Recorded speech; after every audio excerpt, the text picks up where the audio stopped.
নিজের মাকে উচিত কথা শুনিয়ে ঝিলের সাথে অষ্টমঙ্গলায় যাচ্ছে সাক্ষ্য। সম্পূর্ণ জানতে ভিডিওটিতে একটি লাইক করে দেখতে থাকো।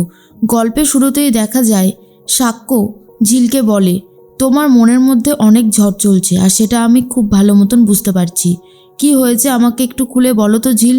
ঝিল তখন বলে, ছোটবেলা থেকেই আমি দেখেছি আমার মায়ের ওপর আমার বাবা অনেক বেশি অত্যাচার করেছে। বড় হয়ে যখন দেখলাম দিদি তার পছন্দের মানুষটাকে বিয়ে করেছে, সুখে শান্তিতে সংসার করবে, ঠিক সেই মুহূর্তেও অনেক সমস্যা এসে দাঁড়িয়েছে। সুমনদা আর সুমনদার বাড়ির লোকজন দিদিকে ভুল বুঝে বারবার গায়ে হাত দিত, আর সেটা আমার একদমই পছন্দ হতো না। দিদি তো আমাদের বাড়িতে চলে এসেছিল, সুমনদা বারবার করে দিদিকে নিতে আসছিল, কিন্তু আমি কোনোভাবেই দিদিকে যেতে দিইনি, কারণ আমি জানি দিদি যদি ওই বাড়িতে যায় হয়তো আর কখনোই ফেরত আসতে পারবে না, হয়তো সেই পৃথিবীতেও থাকতে পারবে না। কারণ যারা বউ পেটায় তাদেরকে খুব একটা ভরসার বিশ্বাস করা যায় না, তারা সব করতে পারে। তখন সাক্ষ্য বলে, ঝিল তোমারও কি মনে হয় যে আমি এতটা খারাপ মানুষ?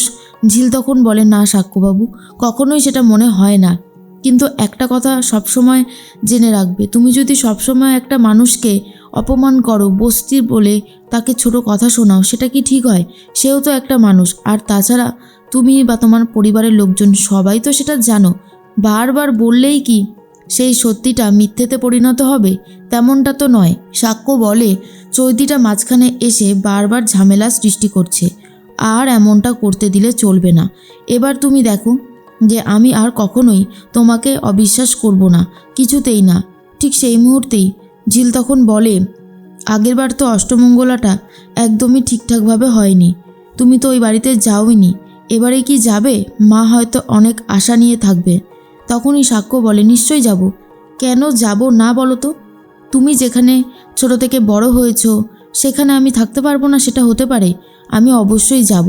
এরপরে ঝিল বলে, সেখানে যাওয়া নিয়ে তোমার পরিবারের লোকজন নিশ্চয়ই অশান্তি করবে, কোনোভাবেই এটা চাইবে না যে তুমি বস্তিতে যাও, মানে আমার তো সেটাই মনে হয়। তখনই সাক্ষ্য বলে, তুমি এসব নিয়ে ভেবো না, এসব ব্যাপারগুলো আমি সামলে নিতে পারবো। এরপর ঝিল বলে, সত্যি তুমি আর কখনো আমাকে ভুল বুঝবে না তো? তুমি যদি কখনো আমাকে ভুল বোঝো তাহলে হয়তো আমি আর নিজেকে কখনোই ক্ষমা করতে পারবো না, কারণ বারবার একটা মানুষকে সুযোগ দেওয়া যায় না। সাক্ষ্য বলে, কখনো না, আমি আর কখনোই তোমাকে ভুল বুঝবো না। এর পরের দিন সকাল হতেই বাড়িতে চলে এসেছে ঝিলের মা আর দিদি, মিলি আর মিনতি। তখন মিনতিকে দেখে সাক্ষ্যর মা জিজ্ঞেস করে, কি ব্যাপার, তুই এত সকাল সকাল?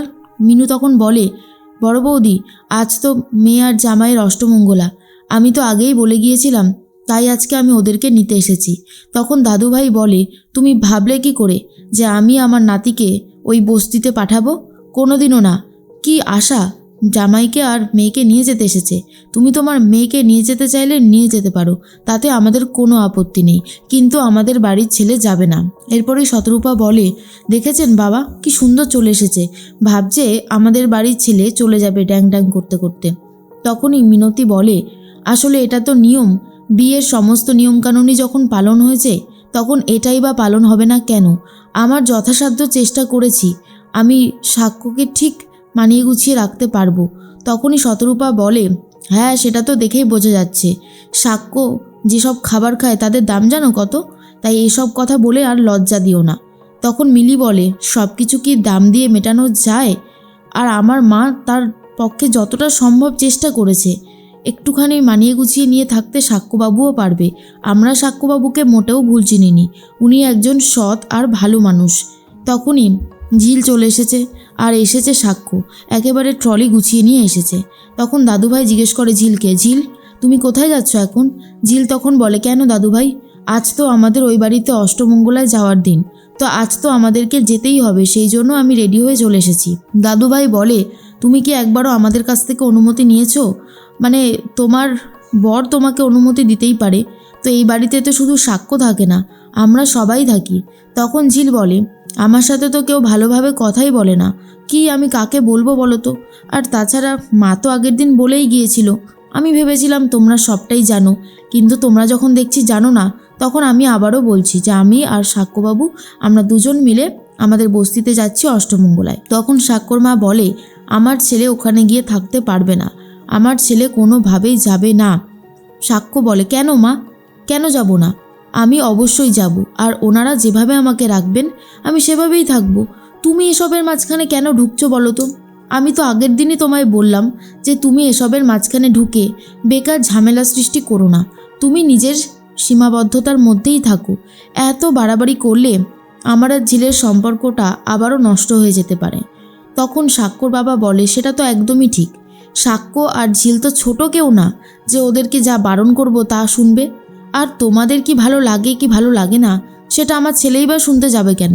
আমার ছেলে একজন প্রকৃত মানুষ, সে জানে মানুষের দাম কি করে দিতে হয়। এর মধ্যেই তখনই মিনতি বলে, আজকের দিনটা না হয় একটু যাক বড় বৌদি, আমাদের বাড়িতে আয়োজন সব করা হয়ে গেছে।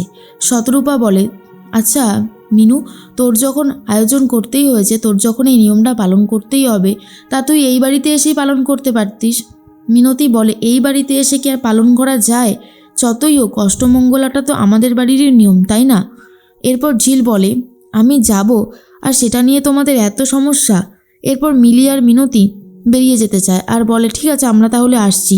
সাক্ষ্য বলে, দাঁড়াও, কোথায় যাচ্ছ তোমরা? আমরা একসাথেই যাব। এই তো আমি তো রেডি হয়ে একবারে এসছি, ব্যাগপত্র একেবারে গুছিয়ে নিয়ে এসছি, দেখতে পাচ্ছ না? আমরা যাব। আর এটা শোনার পর সাক্ষ্যর দাদু, ঠাম্মি, মা পুরো অবাক হয়ে যায় যে সাক্ষ্য কিনা বস্তিতে থাকতে যাচ্ছে। তখনই সাক্ষ্য বলে, দেখো তোমরা আমাকে চেনো না, আমি সব পরিস্থিতির সাথে মানিয়ে গুছিয়ে নিয়ে থাকতে পারি, অসুবিধার কিছুই নেই। তাই বলছি, আমি কিসে ভালো থাকবো আর থাকবো না সেটা না হয় আমার ওপরেই ছেড়ে দাও, তোমাদের এসবের মাঝখানে ঢুকতে হবে না। সাক্ষ্য, ঝিল, মিলি আর মিনতি চারজনা মিলে বেরিয়ে যাচ্ছে। আর এই দৃশ্য দেখার পর সাক্ষ্যর মা আর দাদু ভাই প্রচণ্ড রেগে যায়, কিন্তু সাক্ষ্য তাদেরকে পাত্তা না দিয়েই শ্বশুরবাড়ির পথে রওনা দেয়।